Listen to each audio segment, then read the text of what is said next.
चलो देखो 9वां क्वेश्चन कहा है कि P बटा Q के रूप में, यानी कि Q बराबर नहीं 0 के समान रूप में परमेय संख्या के अनेक उदाहरण लिखिए। ठीक है, किसके रूप में लिखना है? P बटा Q के रूप में हमको उदाहरण लिखना है। और वो क्या होना चाहिए कि P और Q क्या होना चाहिए? पूर्णांक होना चाहिए, कोई पूर्णांक संख्या होना चाहिए, और जिनका एक के अतिरिक्त, यानी कि एक के अतिरिक्त अन्य कोई संख्या होना चाहिए, एक नहीं होना चाहिए। ठीक है, कोई उभयनिष्ठ गुणनखंड होना चाहिए, और जिसका संख्या दशमलव निरूपित प्रसार हो, मतलब जिसको दशमलव संख्या में निरूपित भी करें तो हो जाए। ठीक है, और क्या यहाँ पे अनुमान लगा सकते हैं कि P और का कौन सा गुण अवश्य संतुष्ट करना चाहिए। ठीक है, कौन सा गुण अच्छा लगेगा। ठीक है, तो एक बार देख लो, जैसे कि मान लो उदाहरण में ले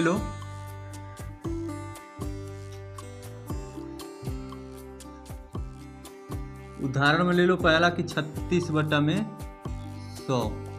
ठीक है, ये संख्या क्या है कि P बटा Q के रूप में है। उसके बाद इसको क्या करना, P और Q पूर्णांक है। उसके बाद जिनका एक से अतिरिक्त अन्य कोई उभयनिष्ठ गुणनखंड नहीं है, एक के अतिरिक्त कोई है इसमें उभयनिष्ठ गुणनखंड नहीं है। ठीक है, इसका संख्या दशमलव निरूपित कर लेते हैं। पहले क्या करेंगे, पहले 36 में 100 से भाग देंगे तभी तो दशमलव आएगा। 0 दशमलव लगाएंगे तो यहाँ 360 हो जाएगा, 0 हो जाएगा। तो अब यहाँ 3 मर्त में आ जाएगा 300, उसके बाद 60 घटाएंगे तो 60 आ जाएगा, फिर 0 बढ़ाएंगे 600 हो गया, 6 मर्त में कट जाएगा, कट गया, कितना है 0.36। क्या किए, दशमलव प्रसार में निरूपित कर दिए। अब एक चीज़ और बताऊँ, इसको भी कहा भी है कि इसका क्या करना है, उदाहरण लिख के बताना है कि इसका शांत या अशांत बताकर इसको बताना है कि मतलब इन दोनों नियम में कौन अच्छा है। तो बताओ 100 का एक बार हम लोग गुणनखंड निकाल लेते हैं। 50 दूना 25 दूना 5 पचे। तो एक चीज बताओ, 2 गुणे 2 गुणे 5 गुणे 5 आया है, तो 2 पर 2 लिख सकते हैं और गुणे 5 पर 2 लिख सकते हैं। अब एक चीज बताओ, 2 पर जब 2 और 5 गुणा में आ जाए तो क्या वो शांत होता है? बताओ, शांत होता है? एक चीज बताओ, यहाँ भी शांत दिखा रहा है और यहाँ भी कट गया तो शांत दिखा रहा है। दोनों नियम सेम काम कर रहे हैं, वही काम पूछा है इसमें। ठीक है, उदाहरण देकर बताना है कि दोनों में से कौन संतुष्ट है। ठीक है, कौन नियम तुमको संतुष्ट लगता है। एक और देख लेते हैं, जैसे में 4 सही 1/8, इसको देख लो।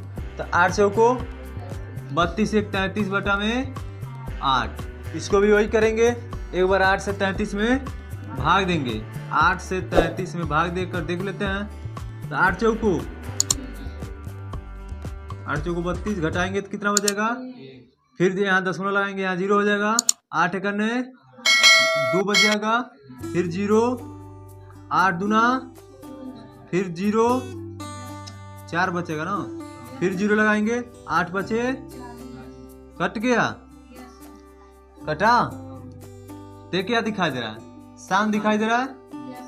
अब एक चीज समझो, 8 नीचे आया है, नीचे 8, इसका लॉसो निकाल के भी देख लो। 2 दूना 2 चौको और 2 दूना 2 करने, यही तो 2 आ रहा है, 2 पर 3 आ रहा है। नहीं समझ आ रहा है तो इस तरह कर लो, दिखा दे रहा। 2 गुणे 2 गुणे 2 दिखाई दे रहा है, 2 पर 3 आ गया। क्या 2 पर 3 चाहे आए चाहे 5 पर कुछ आए, वो शांत होता है? दोनों शांत दिखाई दे दिया।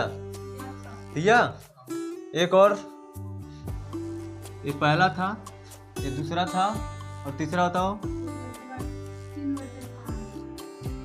3 बटा, इसको तुम लोग करके दिखाना।